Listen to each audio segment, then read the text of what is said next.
ಕ್ರಾಂತಿ ಸಮಾಚಾರಕ್ಕೆ ಸ್ವಾಗತ. ನಾನು ಸುನಿಲ್ ಹೊಸಕೋಟೆ. ಇವತ್ತು ನಮ್ಮ ಸ್ಟುಡಿಯೋದಲ್ಲಿ ಒಬ್ಬ ಪ್ರತಿಭಾನ್ವಿತ ಕ್ರೀಡಾಪಟು ಜೊತೆಗೆ ಸಂಗೊಳ್ಳಿ ರಾಯಣ್ಣವರ ಅಪ್ಪಟ ಅಭಿಮಾನಿ ಅಂತಲೇ ಹೇಳ್ಬೋದು. ಇವತ್ತು ನಮ್ಮ ಜೊತೆ ಯಾಕಿದಾರಪ್ಪ ಅಂತಂದ್ರೆ ಅವ್ರು ಮಾಡಿದಂಥ ಸಾಧನೆ ಅಷ್ಟಿಷ್ಟಲ್ಲ. ಅವ್ರ ಸಾಧನೆ ಕೇಳಿದರೆ ನೀವೇ ಒಂದು ಕಡೆ ದಂಗಾಗಿ ಹೋಗ್ತೀರಾ. ಅಷ್ಟಕ್ಕೂ ಅವರು ಮಾಡಿದಂಥ ಸಾಧನೆ ಏನೋದನ್ನು ನೋಡ್ತಾ ಹೋಗೋಣ. ಮೊದಲೇದಾಗಿ ಅವ್ರ ಜೊತೆ ಮಾತಾಡ್ತಾ ಹೋಗೋಣ. ಅವ್ರ ಹೆಸರು ಏನು ಅಂತ ಕೇಳೋಣ. ಸರ್ ನಮಸ್ತೆ, ಕಾರ್ಯಕ್ರಮಕ್ಕೆ ಸ್ವಾಗತ. ಹೇಗಿದ್ದೀರಿ? ಆರಾಮಿದ್ದೇವೆ ಸರ್, ನೀವೇ ಹೇಗಿದ್ದೀರಿ? ನಾವು ಚೆನ್ನಾಗಿದ್ದೀವಿ ಸರ್. ಸರ್ ತಮ್ಮ ಬಗ್ಗೆ, ತಮ್ಮ ಹೆಸರು ಮತ್ತು ಯಾವ ಊರೇನು ಸಣ್ಣ ಪರಿಚಯ ಮಾಡ್ಕೊಂಬಿಡಿ. ಮಲ್ಲಪ್ಪ ಪೂಜಾರಿ.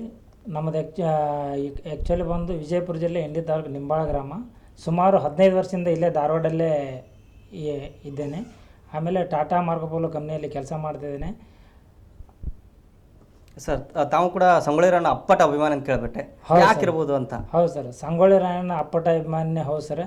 ಆಮೇಲೆ ಕ್ರಾಂತಿವೀರ ಸಂಗೊಳ್ಳಿ ರಾಯಣ್ಣ 228ನೇ ಜನ್ಮದಿನದ ಅಂಗವಾಗಿ ಹಾಗೂ 78ನೇ ಸ್ವಾತಂತ್ರ್ಯೋತ್ಸವ ಅಂಗವಾಗಿ ಸುಮಾರು ಇದು 10ನೇ ಬಾರಿ ಇದು 10ನೇ ಬಾರಿ ನಾನು ಕ್ರಾಂತಿವೀರ ಸಂಗೊಳ್ಳಿ ಜನ್ಮಭೂಮಿ ಪುಣ್ಯಭೂಮಿ ಅನ್ನೋ ನಂದಗಡಕ್ಕೆ ವರ್ಷ ಹೋಗ್ತೇನೆ ಸರ್. ಇದೇ ಸಲ ನಾವು ಹುಬ್ಬಳ್ಳಿಯಿಂದ ಹೈಯೆಸ್ಟ್ ನನ್ನ ಜೀವನದಾಗೆ 82 ಕಿಲೋಮೀಟ್ರ್ ರನ್ನಿಂಗ್ ಮಾಡೋದು ಇದೇ ಫಸ್ಟ್ ಟೈಮು. ಕ್ರಾಂತಿವೀರ ಸಂಗೊಳ್ಳಿ ರಾಯಣ್ಣ ಆಶೀರ್ವಾದ ಇದ್ದಿರಬೇಕು ಅನ್ನಿಸ್ತಾಯಿದೆ. ನಾನು ಸ್ವಲ್ಪ ಹಾದಿಯಲ್ಲಿ ಸ್ವಲ್ಪ ತ್ರಾಸ ಆಗಲಿಲ್ಲ ಅಷ್ಟೇ ಸರ್. ನಿಜವಲ್ಲ ಸರ್, ನಾವು ಕೇಳ್ಪಟ್ಟು ತಾವು ಚೆನ್ನಮ್ಮ ಸರ್ಕಲಿಂದ ನಂದಗಡಕ್ಕೆ ಏನು ರನ್ನಿಂಗ್ ಹೋಗ್ತಾ ಇದೆ ಅಂತೇಳಿ. ಅದು ಯಾಕೆ ಏನು ಎತ್ತಂತ? ಅದು ಕ್ರಾಂತಿವೀರ ಸಂಗೊಳ್ಳಿ ರಾಯಣ್ಣ ಜನ್ಮದಿನದ ಅಂಗವಾಗಿರಿ ಸರ್. ಮತ್ತು ಅವರ ಶೌರ್ಯ, ಅವರ ಪ್ರತಿಷ್ಠೆ ಅವೆಲ್ಲ ಹೇಳ್ಕೊತ ನಾವು ಹೋಗೇನಿ ಸರ್ ಅಲ್ಲಿಗೆ. ಅಪ್ಪಟ ಸಂಗೊಳ್ಳಿ ರಾಯಣ್ಣ ಅಭಿಮಾನಿ ಸರ್ ನಾನು. ಸರ್ ತಾವು ಇವಾಗ ಹೇಳ್ತಾ ಇದ್ರಿ ಚೆನ್ನಮ್ಮ ಸರ್ಕಲಿಂದ ಯಾವಾಗ ಶುರು ಮಾಡಿದ್ರಿ, ಎಷ್ಟು ದಿನಗಳು ಬೇಕಾಯಿತು, ಹೆಂಗೆ ಅಂತ ಅದೆಲ್ಲ?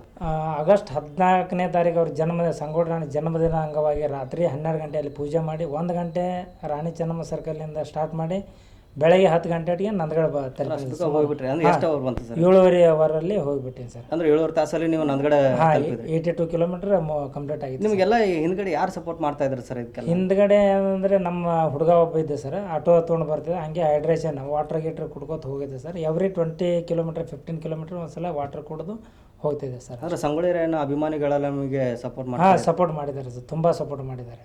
ಹುಬ್ಬಳ್ಳಿಯಲ್ಲಿ, ಆಮೇಲೆ ಅಲ್ಲಿ ನಂದಗಡದಲ್ಲಿ ಪೂಜೆ ಗೀಜೆ ಮಾಡಿ ಸನ್ಮಾನ ಸುಮಾರು ಜನ ಮಾಡಿದ್ದಾರೆ ಸರ್. ಸುಮಾರು ಎಷ್ಟು ವರ್ಷಗಳಿಂದ ಇದನ್ನು ಮಾಡ್ತಾ ಇದ್ದಾರೆ? ಸುಮಾರು ಇದು 10ನೇ ಬಾರಿ ಸರ್. 3 ವರ್ಷ ಧಾರವಾಡ ಗಾಂಧಿ ಚೌಕಿಯಿಂದ ಮಾಡಿದೆ ನಂದಗಡತನ. ಆಮೇಲೆ ಕಿತ್ತೂರು ರಾಣಿ ಚೆನ್ನಮ್ಮರಿಂದ 3 ವರ್ಷ ಮಾಡಿದೆ. ಆಮೇಲೆ ಸಂಗೊಳ್ಳಿ ರಾಯಣ್ಣ ಜನ್ಮ ಹುಟ್ಟೂರಾದ ನನ್ನ ಸಂಗೊಳ್ಳಿಯಿಂದ ನಂದಗಡತನ 3 ವರ್ಷ ಮಾಡಿದೆ. ಇದು ಸಲ 10ನೇ ಬಾರಿ ಸರ್. ಸಂಗೊಳ್ಳಿ ರಾಯಣ್ಣವ್ರ ಮೇಲೆ ಅಷ್ಟೊಂದು ಪ್ರೀತಿ ಯಾಕೆ ಅಂತ ತಮಗೆ? ಅವರು ಪ್ರಪ್ರಥಮ ಹೋರಾಟಗಾರರಲ್ಲಿ, ಬ್ರಿಟಿಷರಿಗೆ ನಿದ್ದೆಗೆಡಿಸಿದ ಅದು ಸೂರ್ ಅಲ್ರಿ. ಅದ್ರ ಸಂಬಂಧ ನಾವು ಪಕ್ಕ ಅಪ್ಪಟ ಹುಟ್ಟಿನಿಂದಲೂ ಸಂಗೊಳ್ಳಿ ರಾಯಣ್ಣ ದುಡ್ಡಿದ್ದವರು ತೆರೆ ಮೇಲೆ ಅವರು ಇವರೆಲ್ಲ ಪ್ರಪ್ರಥಮ ಹೋರಾಟಗಾರ ಸಂಗೊಳ್ಳಿ ರಾಯಣ್ಣ ಅಪ್ಪಟ ಅಭಿಮಾನಿ ಸರ್ ನಾನು. ಸರ್ ಇವಾಗಲೇ ಹೇಳ್ತೇನೆ, ತಮ್ಮ ಕುಟುಂಬ ಮತ್ತು ಯಾವ ಥರ ಸಾಥ್ ಕೊಡ್ತಾ ಇದೆ, ಏನಂತ ಹೇಳ್ತಾ ಇದ್ರು ಅಂತ? ಕುಟುಂಬ ಎಲ್ಲ ತುಂಬ ಸಾಥ್ ಕೊಡ್ತಾ ಇದೆ ಸರ್. ನಮ್ಮ ಅಣ್ಣಾರ ಅಥವಾ ನಮ್ಮ ಮನೆಯವರು ತುಂಬ ಸಪೋರ್ಟ್ ಮಾಡ್ತಾರೆ ಸರ್. ನೀ ಏನು ಬೇಕಾದ ಅಚೀವ್ಮೆಂಟ್ ಮಾಡು, ಅದ್ರ ಹಿಂದೆ ನಾವು ಇದ್ದೇ ಅಂತ ಹೇಳ್ತಾರೆ ಸರ್. ಆಮೇಲೆ ಸಾಕಷ್ಟು 150ಕ್ಕೂ ಹೆಚ್ಚು ಮೆಡಲ್ 150ಕ್ಕೂ ಹೆಚ್ಚು ಮೆಡಲ್ ನನ್ನ ಬಳಿ ಅದಾವೆ ಸರ್ ಈ ಸದ್ದ. ಆಮೇಲೆ ಒಬ್ಬ ಕಾರ್ಮಿಕನಾಗಿ ನಾನು ಕೆಲಸ ಮಾಡ್ತಾಯಿದ್ದೀನಿ ಟಾಟಾ ಮಾರ್ಕೋಪೋಲಲ್ಲಿ. ಅದ್ರ ಸಂಬಂಧ ನಮ್ಮ ಜಿಲ್ಲಾ ಉಸ್ತುವಾರಿ ಸಚಿವರು ಕೆಲಸ ಮಾಡ್ತಿದ್ರು, ಖಾಸಗಿ ಕಂಪ್ನಿಯಲ್ಲಿ ಕೆಲಸ ಮಾಡ್ತಾಯಿದ್ದು. ಆಮೇಲೆ ನಮ್ಮ ಕಾರ್ಮಿಕ ಸಚಿವರು ಆದಂಥ ಶ್ರೀ ಸಂತೋಷ್ ಲಾಡ್ ಸಾಹೇಬರು ಅವರು ಭಾಳ ಬ್ಯುಸಿ ಅದಾರೆ. ಈಗ ಬ್ಯುಸಿ ಇದ್ದ ತಕ್ಷಣ ಅವ್ರು ಭೇಟಿ ಆಗಿಲ್ಲ ನಮಗೆ. ಅವರು ಇಲ್ಲಿ ಧಾರವಾಡಕ್ಕೆ 28ನೇ ತಾರೀಕು ಬರ್ತದೆ ಹೇಳಿದ್ರೆ ಅವರಿಗೆಲ್ಲ ಭೇಟಿಯಾಗಿ ಒಂದೇನೋ ಕಾರ್ಮಿಕ ಇಲಾಖೆಯಲ್ಲಿ ಹೇಗಾರು ಗೋರ್ಮೆಂಟಿಂದ 2% ಕೋಟಾ ಅಂತ ಹೇಳಿದ್ದಾರೆ ಸರ್. ಆ ಇಲಾಖೆದಾಗ ನಮಗೆ 2% ಕೋಟಾ ಕೊಟ್ಟು ಇನ್ನೂ ಹೆಚ್ಚಿನ ಸಾಧನೆ ಮಾಡ್ಲಿಕ್ಕೆ ನಮಗೆ ಅನುಕೂಲ ಆಗುತ್ತೆ ಅಂತೇಳಿ ಲಾಡ್ ಸಾಹೇಬರಲ್ಲಿ ಕೇಳ್ಕೊಳ್ಳೋ ಸರ್. ಮತ್ತೆ ತಮ್ಮ ಕುಟುಂಬ ಸಾಕಷ್ಟು ಸಪೋರ್ಟ್ ಮಾಡ್ತಾ ಇದ್ದಾರೆ ಅಂತ. ತಮ್ಮ ಕುಟುಂಬದಲ್ಲಿ ಯಾರ್ಯಾರು ಇದ್ದೀರಿ ಅಂತ? ನಮ್ಮ ಕುಟುಂಬದಲ್ಲಿ ಸುಮಾರು 40 ಜನ ಇದ್ದೇವೆ ಸರ್. 40 ಜನ ಕೂಡಿ ಕುಟುಂಬ ಸರ್, ವಿಭಕ್ತ ಕುಟುಂಬ ಸರ್. ಉಳಿದವರೆಲ್ಲ ನಾನು, ನಮ್ಮ ಮನೆಯವರು 4 ಜನ ಮಕ್ಕಳು ನಾವು ಇಲ್ಲಿ ಧಾರವಾಡಲ್ಲಿ ಇದ್ದೇವೆ ಸರ್. ಉಳಿದವರೆಲ್ಲ ನಮ್ಮ ಅಣ್ಣಗಳೆಲ್ಲ ಊರಲ್ಲೇ. ಕೊನೆ ಮಗನ?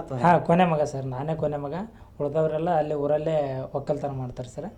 ಆಮೇಲೆ ನನಗೆ 4 ಜನ ಮಕ್ಕಳು ಸರ್. 4 ಜನ ಗಂಡು ಮಕ್ಕಳು, ಕೃಷ್ಣಕುಮಾರ, ಶರಣಕುಮಾರ, ರತನ್ ಕುಮಾರ ಮತ್ತು ರಾಯಣ್ಣ ಅಂತೇಳಿ ಹೆಸರಿಟ್ಟಿನಿ ಸರ್ ಅವನಿಗೆ. ಈ 4 ಜನ 3 ಜನ ಸ್ಕೂಲಲ್ಲಿ ಹೋಗ್ತಾರೆ, ಒಬ್ಬ ಸಣ್ಣ ಹೋದಾನೆ ಸರ್. ಸರ್ ತಾವು ಕೂಡ ಎಲ್ಲ ಬೇರೆ ಬೇರೆ ದೇಶಗಳಿಗೆಲ್ಲ ಹೋಗಿ ಬಂದಿರಿ ಅಂತ ಕೇಳುತ್ತೆ. ಹೌದು, ಶ್ರೀಲಂಕಾ ಮಾಸ್ಟರ್ಸ್ ಶ್ರೀಲಂಕಾದಲ್ಲಿ ಸಿಲ್ವರ್ ಮೆಡಲ್ ತೊಗೊಂಡಿ ಸರ್. ಶ್ರೀಲಂಕಾದಲ್ಲಿ. ಆಮೇಲೆ ದುಬೈಯಲ್ಲಿ ಕೂಡ ಸಿಲ್ವರ್ ಮೆಡಲ್ ತೊಗೊಂಡಿ ಸರ್. ಈ ರಾಜ್ಯ ಮಟ್ಟ ರಾಷ್ಟ್ರ ಮಟ್ಟದಲ್ಲಿ ಚಿನ್ನದ ಪದಕ ವಿಜಯ ಸರ್ ನಾನು. ದುಬೈಯಲ್ಲಿ ಎಕ್ಸ್ಪೀರಿಯನ್ಸ್ ಹೆಂಗಿತ್ತು ಸರ್? ಅಲ್ಲಿ ದುಬೈ ಎಲ್ಲ ಭಾರಿ ಒಳ್ಳೆ ಸಿಟಿ ಸರ್, ಒಳ್ಳೆ ಕಾಂಪಿಟೇಷನ್ ಇತ್ತು.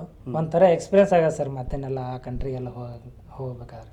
ಸರ್ ಇತ್ತೀಚಿನ ದಿನಗಳಲ್ಲಿ ಸಾಕಷ್ಟು ಯುವಕರು ಸಾಕಷ್ಟು ಕ್ರೀಡಾಪಟು ಮೀನ್ಸ್ ಸ್ಪೋರ್ಟ್ಸ್ಗಳಲ್ಲಿ ಅಷ್ಟೊಂದು ಆ್ಯಕ್ಟಿವ್ ಆಗ್ತಾ ಇಲ್ಲ, ಎಲ್ಲ ಮೊಬೈಲಲ್ಲಿ ಬಿಸಿ ಆಗ್ತಾ ಇದ್ದಾರೆ.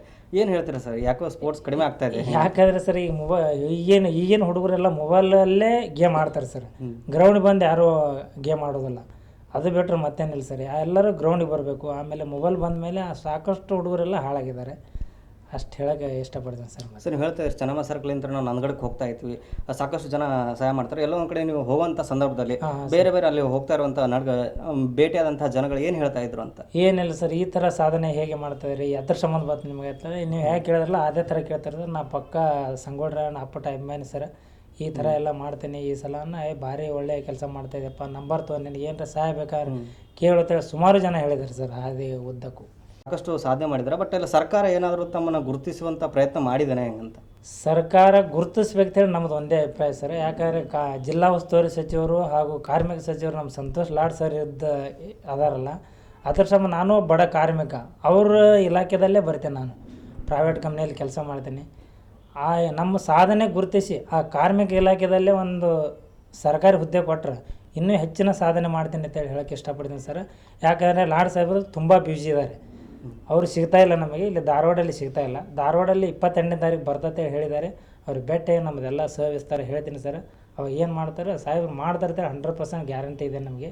ಅಷ್ಟು ಹೇಳೋಕ್ಕೆ ಇಷ್ಟಪಡ್ತೀನಿ ಸರ್. ಖಂಡಿತ ಸರ್, ನಾವು ಕೂಡ ಜಿಲ್ಲಾ ಉಸ್ತುವಾರಿ ಮತ್ತು ಸರ್ಕಾರ ಗಮನಕ್ಕೆ ತರ್ತೀವಿ.